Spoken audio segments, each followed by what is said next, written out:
Good evening दोस्तों। आज हम लोग एनसीईआरटी के अंतर्गत देखेंगे इकाई 1 और इकाई 1 के अंतर्गत अध्याय 1 देखेंगे। और आपको बता दें, जैसा कि कल भी हमने वीडियो डाला था और बताया था 7 क्लास एनसीईआरटी में क्या क्या चैप्टर हम लोग पढ़ेंगे उसके बारे में, और उसी संदर्भ में आगे आज अध्याय पढ़ेंगे समानता। और यह समानता किस प्रकार भारत में और अन्य जगहों पर लाया गया, विश्व के अन्य देशों में लाया गया, उसके बारे में हम लोग जानकारी प्राप्त करेंगे। और साथ ही साथ यह भी देखेंगे कि संविधान में समानता से संबंधित वर्णन क्या है, उल्लेख क्या है, और समानता के बारे में हम ये भी बताएंगे कि समानता का टर्म कहाँ पर यूज किया गया है संविधान में। और आज थोड़ा सा लेट आपको वीडियो अपलोड एनसीईआरटी का कर रहे हैं, इसके पीछे कुछ कारण है जिसके बारे में हम आगे किसी दिन चर्चा करेंगे बृहद रूप से। तो आप जो है पहला चैप्टर जो है आज देख लीजिए, और कल से हम नियर टाइम 1 से 2 बजे के आसपास हम आपको एनसीईआरटी और उसके बाद जो है शाम के टाइम आपको करंट अफेयर्स का वीडियो अपलोड कर दिया करेंगे। चलिए, तो ये है भारतीय लोकतंत्र में समानता, और इस प्रारंभ में शिक्षकों के लिए कुछ तथ्य दिए गए हैं कि किस प्रकार शिक्षक इसका बताएं, चर्चा करें। इसके बारे में कल भी चर्चा कर चुके हैं। अब हम लोग आज देखते हैं अध्याय 1 और समानता। भारतीय लोकतंत्र में समानता की बात पहले की गई है। भारतीय लोकतंत्र में समानता, भारतीय संविधान सब व्यक्तियों को समान मानता है। इसका अर्थ है कि देश के व्यक्ति, चाहे वो पुरुष हो या स्त्री, किसी भी जाति, धर्म, शैक्षणिक और आर्थिक पृष्ठभूमि से संबंध रखते हों, वे सब समान माने जाएंगे। लेकिन इसके बाद भी हम यह नहीं कह सकते कि असमानता खत्म हो गई है। यह खत्म नहीं हुई है, लेकिन फिर भी कम से कम भारतीय संविधान में सब व्यक्तियों की समानता के सिद्धांत को मान्य किया गया है। जहां पहले भेदभाव और दुर्व्यवहार से लोगों की रक्षा करने के लिए कोई कानून नहीं था, अब अनेक कानून लोगों के सम्मान तथा उनके साथ समानता के व्यवहार को सुनिश्चित करने के लिए मौजूद है। समानता को स्थापित करने के लिए संविधान में जो प्रावधान है उनमें कुछ निम्नलिखित है। प्रथम, कानून की दृष्टि में हर व्यक्ति समान है। यह ध्यान में रखेंगे जो संविधान में वर्णित है, क्योंकि यह आपको पीटी प्लस मेन दोनों में उपयोगी सिद्ध होगा। इससे संबंधित प्रश्न यूपीपीसीएस, बीपीएससी और यूपीएससी भी पूछ चुका है, तो ये ध्यान में रखेंगे। प्रथम, कानून की दृष्टि में हर व्यक्ति समान है। इसका तात्पर्य यह है कि हर व्यक्ति को देश के राष्ट्रपति से लेकर कांता जैसी घरेलू काम की नौकरानी करने वाली महिला तक सभी को एक ही जैसे कानून का पालन करना है। दूसरा, किसी भी व्यक्ति के साथ उसके धर्म, जाति, वंश, जन्मस्थान और उसे स्त्री या पुरुष होने पर भेदभाव नहीं किया जा सकता। यह दूसरा था समानता का तत्व। प्रथम आपने देखा कानून की दृष्टि से हर व्यक्ति समान है।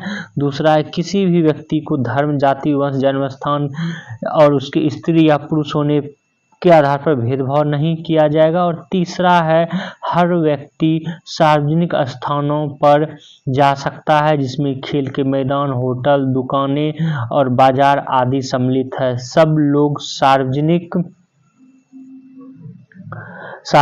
कुओं, सड़कों और नहाने के घाटों का उपयोग कर सकते हैं। चौथा है अस्पृश्यता का उन्मूलन कर दिया गया है। तो इस तरह आप देखेंगे समानता के लिए कुछ पहलुओं को बताया गया है। इन चारों पहलुओं को आप लोग नोट डाउन कर लें कहीं पर।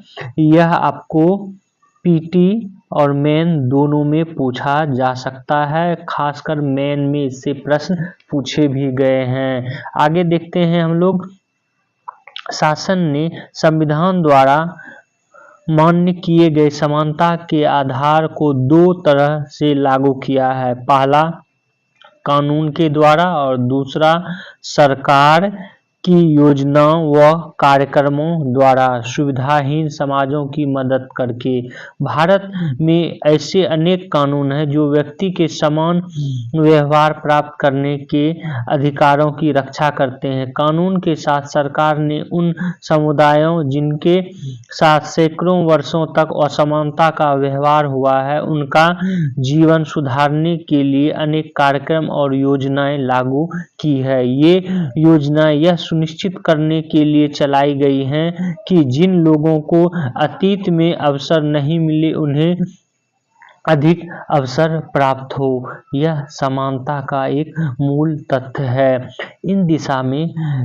इस दिशा में सरकार द्वारा उठाए गए एक कदम है मध्याह्न भोजन की व्यवस्था। इस कार्यक्रम के अंतर्गत सभी सरकारी प्राथमिक स्कूलों के बच्चों को दोपहर का भोजन स्कूल द्वारा दिया जाता है। यह योजना भारत में सर्वप्रथम तमिलनाडु राज्य में प्रारंभ किया गया। यह आप ऑब्जेक्टिव तरह के प्रश्न दैट मीन्स पीटी के लिए जरूर याद रखेंगे कि मध्याह्न भोजन योजना सर्वप्रथम कहाँ चलाया गया था, तो तमिलनाडु में प्रारंभ किया गया था। 2001 में उच्चतम न्यायालय ने सभी राज्य सरकारों को इसे अपने स्कूल में 6 माह के अंदर आरंभ करने के निर्देश दिए। इस कार्यक्रम के काफी सकारात्मक प्रभाव हुए। उदाहरण के लिए दोपहर का भोजन मिलने के कारण गरीब बच्चों ने अधिक संख्या में स्कूल में प्रवेश लेना और नियमित रूप से स्कूल जाना शुरू कर दिया। शिक्षक बताते हैं कि पहले बच्चे खाना खाने घर जाते थे और फिर वापस नहीं लौटते, परंतु अब जब से स्कूल में मध्याह्न भोजन मिलने लगा उनकी उपस्थिति में सुधार आया। वे माताएं जिन्हें पहले अपना काम छोड़कर दोपहर को बच्चों को खाना खिलाने घर जाना या आना पड़ता था, अब उन्हें ऐसा नहीं करना पड़ता। इस कार्यक्रम से जातिगत पूर्वाग्रह को कम करने में भी सहायता मिली है, क्योंकि स्कूल में सभी जातियों के बच्चे साथ भोजन करते हैं और कुछ स्थानों पर भोजन पकाने के लिए दलित महिलाओं को काम पर रखा गया है। मध्याह्न भोजन कार्यक्रम ने निर्धन विद्यार्थियों की भूख मिटाने में भी सहायता की, जो प्रायः खाली पेट स्कूल आते हैं और इस कारण पढ़ाई पर ध्यान केंद्रित नहीं कर पाते। यद्यपि शासकीय कार्यक्रम अवसर समानता बढ़ाने का महत्वपूर्ण भूमिका निभाता है। तो इस तरह आप देखें कि ऊपर जो समानता के लिए विभिन्न पहलुओं को बताया गया है, उस सरकार ने किस तरह इसको लागू करने के लिए अपनी कार्यक्रमों में जो है व्यवस्था की कि विभिन्न कार्यक्रम अगर हम लागू कर रहे हैं तो किस प्रकार समानता आए, और उसी में से एक उदाहरण आप देख रहे हैं यहाँ पर मध्याह्न भोजन का। आगे हम लोग देखते हैं महत्वपूर्ण तथ्य। इसके अंतर्गत एक अंबेडकर का स्टेटमेंट है समानता से संबंधित, डॉक्टर भीमराव अंबेडकर का, उनके बारे में जान लेते हैं। अपने आत्म सम्मान को दांव पर लगाकर जीवित रहना अशोभनीय है। आत्मसम्मान जीवन का सबसे जरूरी हिस्सा है, इसके बिना व्यक्ति नगण्य है। आत्मसम्मान के साथ जीवन बिताने के लिए व्यक्ति को कठिनाइयों पर विजय प्राप्त करनी होती है। केवल कठिन और निरंतर संघर्ष से ही व्यक्ति बल, विश्वास और मान्यता प्राप्त कर सकता है। मनुष्य नाशवान है, हर व्यक्ति को किसी न किसी दिन मरना है, परंतु व्यक्ति को यह संकल्प लेना चाहिए कि वह अपने जीवन का बलिदान आत्मसम्मान के उच्च आदर्शों को विकसित करने और अपने मानव जीवन को बेहतर बनाने में करेगा। किसी साहसी व्यक्ति के लिए आत्मसम्मान रहित जीवन जीने से अधिक अशोभनीय और कुछ नहीं है। तो ये स्टेटमेंट है डॉक्टर भीमराव अंबेडकर का। आगे हम लोग मुख्य स्ट्रीम जो कि अभी हम बता रहे थे मध्याह्न भोजन के बारे में, उसी में देखते हैं। इसका मुख्य कारण दृष्टिकोण में धीरे धीरे परिवर्तन आता है। इन सब जो मध्याह्न भोजन हुआ या विभिन्न कार्यक्रम सरकार द्वारा चलाया जाता है, इन सब में जो है अंतर आपको देखने को मिलेगा। यद्यपि लोग यह जानते हैं कि भेदभाव का व्यवहार कानून के विरुद्ध है, फिर भी वे जाति, धर्म, अपंगता, आर्थिक स्थिति और महिला होने के आधार पर लोगों से असमानता का व्यवहार करते हैं। वर्तमान दृष्टिकोण को बदलना तभी संभव है जब लोग यह विश्वास करने लगे कि कोई भी कमतर नहीं है और हर व्यक्ति सम्मानजनक व्यवहार का अधिकारी है।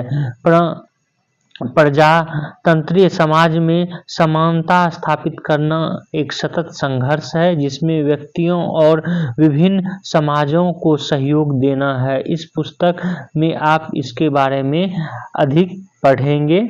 आगे देखते हैं अन्य लोकतंत्र में समानता के मुद्दे। जैसा कि हम ऊपर भी बता चुके हैं कि हम भारत में समानता तो देखेंगे ही देखेंगे, साथ ही साथ विश्व में किस प्रकार समानता का भाव आया उसको भी हम लोग देखते चलेंगे। तो अब हम लोग विश्व के अन्य लोकतांत्रिक देश में देखते हैं किस प्रकार समानता आया। तो इसके अंतर्गत हम लोग देखते हैं कि क्या भारतीय लोकतंत्र ही ऐसा है जहां असमानता का अस्तित्व है और जहां समानता के लिए संघर्ष जारी है। सच तो यह है कि संसार के अधिकांश लोकतंत्रीय देशों में समानता के मुद्दों पर विशेष रूप से संघर्ष हो रहे हैं। उदाहरण के लिए संयुक्त राज्य अमेरिका में अफ्रीकी अमेरिकन लोग जिनके पूर्वज गुलाम थे और अफ्रीका से लाए गए थे, वे आज भी अपने जीवन के मुख्य रूप से असमान बताते हैं। जबकि 1950 के अंतिम दशक में अफ्रीकी अमेरिकनों को समान अधिकार दिलाने के लिए आंदोलन हुआ था। कब? 1950 के दशक में। आगे देखते हैं, इससे पहले अफ्रीकी अमेरिकन के साथ संयुक्त राज्य में बहुत असमानताओं का व्यवहार होता था और कानून भी उन्हें समान नहीं मानता था। उदाहरण के लिए बस से यात्रा करते समय उन्हें बस में पीछे बैठना पड़ता था या जब भी कोई गोरा आदमी बैठना चाहे उन्हें अपनी सीट से उठ जाना पड़ता था। तो इस तरह आप देखते हैं असमानता किस प्रकार जो है थी यूएसए में। वहीं आगे देखते हैं कि रोजर पार्कर एक अफ्रीकी अमेरिकन महिला थी। 1 दिसंबर 1955 को दिन भर काम करके थक जाने के बाद बस में उन्होंने अपनी सीट एक गोरे व्यक्ति को देने से मना कर दिया। उस दिन उनके इनकार से अफ्रीकी अमेरिकनों के साथ असमानता को लेकर एक विशाल आंदोलन प्रारंभ हो गया जो नागरिक अधिकार आंदोलन सिविल राइट्स मूवमेंट कहलाया। 1964 के नागरिक अधिकार अधिनियम ने नस्ल, धर्म और राष्ट्रीय मूल के आधार पर भेदभाव का निषेध कर दिया। इसने यह भी कहा कि अफ्रीकी अमेरिकन बच्चों के लिए सब स्कूलों के दरवाजे खोले जाएं और उन्हें उन अलग स्कूलों में नहीं जाना पड़ेगा जो विशेष रूप से केवल उन्हीं के लिए खोले गए थे। इतना होने के बावजूद भी अधिकांश अफ्रीकी अमेरिकन गरीब हैं। अधिकतर अफ्रीकी अमेरिकन बच्चे केवल ऐसे सरकारी स्कूलों में प्रवेश लेने की ही समर्थ रखते हैं जहां कम सुविधाएं हैं और कम योग्यता वाले शिक्षक हैं, जबकि गोरे विद्यार्थी निजी स्कूलों में जाते हैं या उन क्षेत्रों में रहते हैं जहां के सरकारी स्कूलों का स्तर निजी स्कूलों जैसा ही ऊंचा है। इस प्रकार आप देखेंगे कि अन्य जितने भी देश हैं वहाँ पर भी असमानता आपको देखने को मिलती है, लेकिन बाद में जो है धीरे धीरे आंदोलन के माध्यम से समानता आई। हालांकि अभी भी यूरोप और अमेरिका में जो अफ्रीकन मूल के लोग हैं उनके साथ ज्यादतियाँ होती है। अब हम कुछ अनुच्छेद देख लेते हैं जो समानता से संबंधित है। इस अनुच्छेद का वर्णन करने से पहले हम आपको बता दें कि भारतीय संविधान के प्रियम्बल में उसमें भी समानता, स्वतंत्रता और भ्रातृत्व, इस समानता शब्द का प्रयोग किया गया। इस तरह के प्रश्न पूछे गए हैं यूपीपीसीएस में, तो आपको ध्यान में रखना है। और भारतीय संविधान के अनुच्छेद 15 में यह वर्णन है समानता से संबंधित, और 15 में यह वर्णन किया गया है। इस अनुच्छेद को आप कहीं नोट डाउन कर लें और या तो याद कर लें। धर्म, मूलवंश, जाति, लिंग या जन्म स्थान के आधार पर विभेद का प्रतिषेध। राज्य किसी नागरिक के विरुद्ध केवल धर्म, मूलवंश, जाति, लिंग, जन्म स्थान या इसमें से किसी के आधार पर कोई भेदभाव नहीं करेगा।